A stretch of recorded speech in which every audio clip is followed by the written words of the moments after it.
पूरे देश में अपनी पार्टी को हर स्तर पर मजबूत बनाना व इसे आगे बढ़ाना भी बहुत जरूरी है। और खासकर इस बार यूपी में बीएसपी की अकेले ही पुनः पूर्ण बहुमत की यह सरकार जरूर बनाना है, क्योंकि आज भी इस देश में बसपा जैसी पार्टी की रैली को लेकर गोदी मीडिया संदेह ही पैदा करेगा। लेकिन बावजूद इसके इतनी भीड़, अनुशासित भीड़, इसकी तारीफ करनी पड़ेगी। सभी साथियों को जय भीम, जय भारत। मैं अरुण कुमार, आप देख रहे हैं अम्बेडकर प्राइम चैनल। साथियों, कल 9 अक्टूबर को साहब कांशी राम जी का परिनिर्वाण दिवस था और इस परिनिर्वाण दिवस को बहन जी ने एक रैली के रूप में एक समाज के साथ मनाने का जो है एक प्रयास किया था और वो प्रयास उनका सफल रहा। और उस सफलता का जो श्रेय जाता है वो मायावती जी के उस सोच को जाता है, मायावती जी की उस राजनीति को जाता है जिस समाज की राजनीति मायावती जी करती हैं। उस समाज की बात की जाए, उस दलित पिछड़े समाज की राजनीति, उस दलित पिछड़े समाज की एक नेता के रूप में राजनीति जो पिछले कुछ समय से यहाँ स्वार्थी व शरारती तत्व एक दूसरे के देवी देवता, खुदा व धर्म आदि को लेकर तथा इन पर आए दिन नए मुद्दों को निकालकर देश में बवाल व हिंसा आदि पैदा करने की कोशिश में लगे रहते हैं। उनके द्वारा जो नई सोच जागरूक करने की राजनीति और समाज के जो बाबा साहब अम्बेडकर उनके द्वारा जो मिशन दिया था उस मिशन को आगे ले जाने की राजनीति और साहब कांशी राम जी के द्वारा जो मिशन तैयार किया गया था और उस मिशन को तैयार करके और फिर इनकी आड़ में राजनीति करते हैं, ये भी देश हित में ठीक नहीं है। जबकि इन सब मामलों में सभी को भारतीय संविधान के मुताबिक चलना चाहिए, साथ ही सभी धर्मों का पूरा आदर सम्मान भी करना चाहिए और इनके सदियों से चले आ रहे धार्मिक नियम, मान्यताएं व परंपराएं आदि में भी किसी को दखल देना उचित नहीं है और ना ही इनकी आड़ में आई लव आदि की कोई राजनीति। किस तरीके से दलित राजनीति को लेकर आए और उन्होंने दलितों के दिल में अपनी जगह बनाई और फिर उत्तर प्रदेश में 4 बार सरकार बनाई। और अब इन सब बातों को मद्देनजर रखते हुए पूरे देश में अपनी पार्टी को हर स्तर पर मजबूत बनाना व इसे आगे बढ़ाना भी बहुत जरूरी है। और खासकर इस बार यूपी में बीएसपी की अकेले ही पुनः पूर्ण बहुमत की यह सरकार जरूर बनाना है। बीजेपी के प्रति नरम होने का आरोप विपक्ष हमेशा से मायावती पर लगाता रहा, लेकिन मायावती अब लगता है इन आरोपों से प्रभावित नहीं होती। इतनी बड़ी सभा में बीजेपी को जातिवादी बताने, उसकी सरकार की नीतियों की आलोचना करने के बाद भी उन्होंने खुलकर क्यों नहीं ललकारा, यह सवाल पूछा जाता रहेगा। क्योंकि आज भी इस देश में बसपा जैसी पार्टी की रैली को लेकर गोदी मीडिया संदेह ही पैदा करेगा।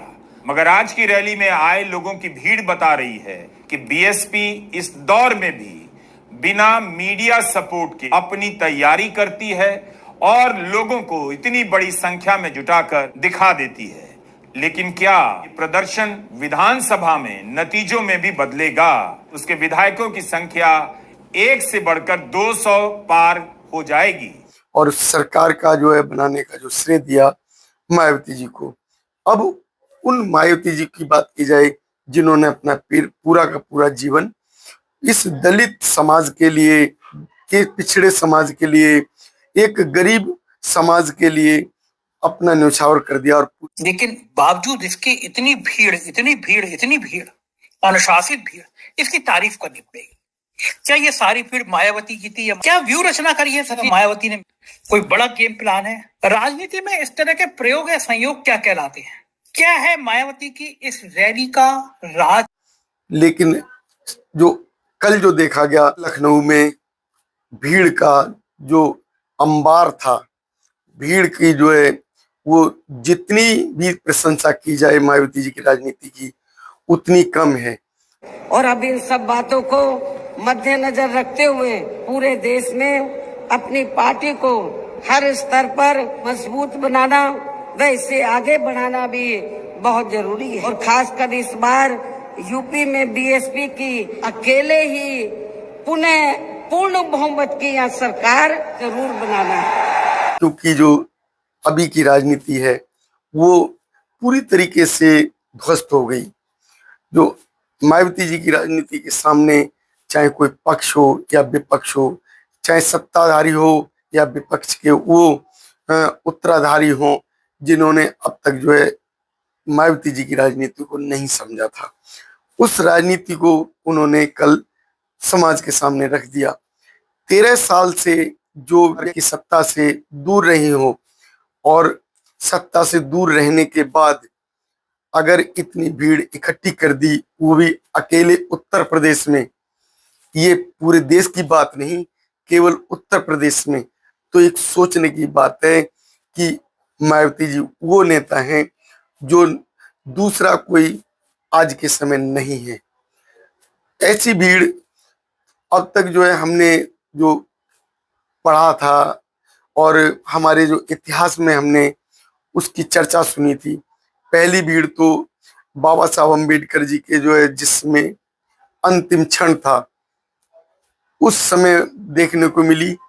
दूसरी भीड़ साहब कांशीराम जी के उस रैली में मिली, जिस रैली के बाद साहब कांशीराम जी ने एक दलित राजनीति की पराकाष्ठा लाकर दलित समाज की सरकार बना दी। और तीसरी रैली 2025 की जो कि कल की थी वो देखने को मिली। तो इतिहास में जो भारत का इतिहास है, भारत के इतिहास में इतनी बड़ी जो रैली का जो है अगर चर्चा की जाए तो बहुत थोड़ी है।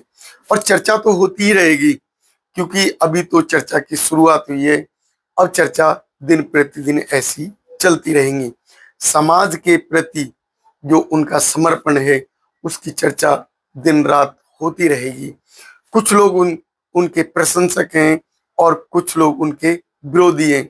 विरोधी उनकी जो चर्चा जो करते हैं वो केवल इस बात को लेकर करते हैं कि उन्होंने जो वर्तमान सरकार है, वर्तमान सरकार की प्रशंसा आखिर क्यों कर दी।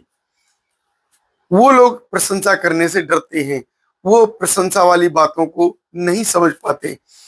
पिछले दिनों जम्मू कश्मीर के पर्यटक स्थल पहलगांव में हुई आतंकी घटना का सवाल है, जिसमें काफी महिलाओं के सिंदूर उजड़ गए थे। तो ये अत्यंत ही दुखद व चिंता की बात है। हालांकि इस घटना को होने से रोका जा सकता था, बशर्ते यदि उस समय सरकार द्वारा इस पर्यटक स्थल पर सुरक्षा का उचित प्रबंध किया होता। नहीं किया गया था। साथ ही हमारी विदेश नीति भी हमेशा देश व जनहित में ही होनी चाहिए। और इस मामले में अभी हाल ही में अमेरिका द्वारा लगाए गए भारी टैरिफ से भी केंद्र सरकार को काफी सचेत रहने की जरूरत है। और इसी परिप्रेक्ष्य में इन्होंने स्वदेशी उत्पाद को बढ़ावा देने पर जोर देकर जो देश को आत्मनिर्भर बनाने की बात कही है, तो ये हवाई ना होकर बल्कि जमीनी हकीकत में भी लोगों को होता हुआ नजर आना चाहिए, जिसका फिर हमारी पार्टी भी जरूर स्वागत करेगी। और अब इन सब बातों को मद्देनजर रखते हुए पूरे देश में अपनी पार्टी को हर स्तर पर मजबूत बनाना व इसे आगे बढ़ाना भी बहुत जरूरी है। और खासकर इस बार यूपी में बीएसपी की अकेले ही पुनः पूर्ण बहुमत की यहाँ सरकार जरूर बनाना है। पूरे देश की राजनीति में उथल पुथल पैदा कर दी मायावती जी की राजनीति को समझना पड़ेगा। जिस सरकार ने कहें तो उत्तर प्रदेश में या केंद्र में पूरे ही जो राजनीतिक कैरियर है जितना भी नेताओं का वो सारा ध्वस्त कर दिया, लेकिन उस सरकार के द्वारा मायावती जी पर अभी तक हाथ नहीं डाला गया। उनका बीता हुआ समय था, उस समय की उन्होंने चर्चा की। लेकिन जो सबसे बड़ी जो बात है कि आज जो उनकी राजनीति की जो चर्चा देश के कोने कोने में शुरू हो गई। एक ऐसी महिला जो अभी सत्ता में नहीं और सत्ता में ना होने के बावजूद इतनी भीड़ इकट्ठी कर देना, ना तो कोई उनका जो है अभी प्रचार प्रसार हो पाता है इतना, और जो एक्चुअल मीडिया है वो बहन जी को कहीं दिखाती नहीं है। उन्होंने जो प्रचार प्रसार किया अपनी पार्टी के पदाधिकारियों के द्वारा या कुछ गिने चुने जो चैनल थे उनके माध्यम से प्रचार हुआ, और वो जो प्रचार हुआ वो उसके कारण जो उन्हें जो भीड़ इतनी इकट्ठी करने में सफलता मिली। अब कुछ विरोधी उनका कह रहे हैं कि जो है जो उन्होंने उस रैली में जो चर्चा बीजेपी की खुलकर नहीं की, तो जो अभी जो वो किसी तरीके से बीजेपी सरकार से डरी हुई है। यदि बीजेपी सरकार से डरी होती तो वो बीजेपी के खिलाफ कैसे बोलती? उन्होंने अपने मन से बीजेपी की वो अतीत की जो है यादों को भी उखाड़ा, जिस समय उन्हें एनएसए लगाकर जेल में डाला गया था, उन्होंने उसकी भी चर्चा की। और अभी वर्तमान में जो सरकार है उसकी नीतियां ठीक नहीं है, उसकी नीतियां दलित विरोधी होती हैं, और उसकी भी उन्होंने चर्चा की। लेकिन जो अभी विरोधी पार्टियां हैं वो भी इसका जो है खुलकर विरोध कर रही हैं। वो कह रही हैं कि जो अभी जो भाषण था वो मायावती जी का, वो वर्तमान सरकार के द्वारा तैयार किया गया था। क्या मायावती जी किसी के द्वारा आज तक उनके जो बताए रास्ते पर चली हैं? वो विरोधी ये भूल गए कि यही बीजेपी सरकार है जिसको दो दो बार उन्होंने समर्थन लेने के बाद भी और राजनीति से उन्हें अलग कर दिया। उनकी सरकार बनवाई किसी बीजेपी ने, उसी बीजेपी को उन्होंने अपना समर्थन वापस लेकर बेकार कर दिया। उसकी राजनीति की उस समय चर्चा जो होने लगी जब उन्होंने बीजेपी के द्वारा जो उनके पार्क जो कार्य हैं, बीजेपी के द्वारा जो उनके पार्क हैं उनकी जो मरम्मत कराई गई। तो जाहिर है कि कोई अगर किसी के कार्य की अगर सराहना करता है तो उसका कुछ ना कुछ ऐसा उद्देश्य होता है जो उनका पूरा हुआ हो। तो उनके उद्देश्य की बात अगर की जाए तो हमने भी देखा है कि जो पार्क बने हैं उन पार्कों में इस समय कार्य ढंग से चल रहा है, उनकी रिपेयरिंग हो रही है, उनमें संगमरमर के जो है टाइल्स बिछाए जा रहे हैं, संगमरमर के जो है आधार पर जो कार्य किया जा रहा है वो कोई कार्य मामूली कार्य नहीं है।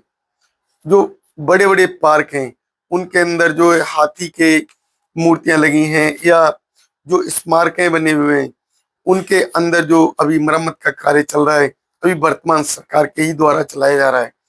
अगर वर्तमान सरकार उनके पत्र के आधार पर अगर कार्य कर रही है, अगर वर्तमान सरकार उनकी बात को सुन रही है, तो जाहिर है कि उनकी बात की अगर जो है मायावती जी ने सराहना की है तो उन्हें करनी भी चाहिए।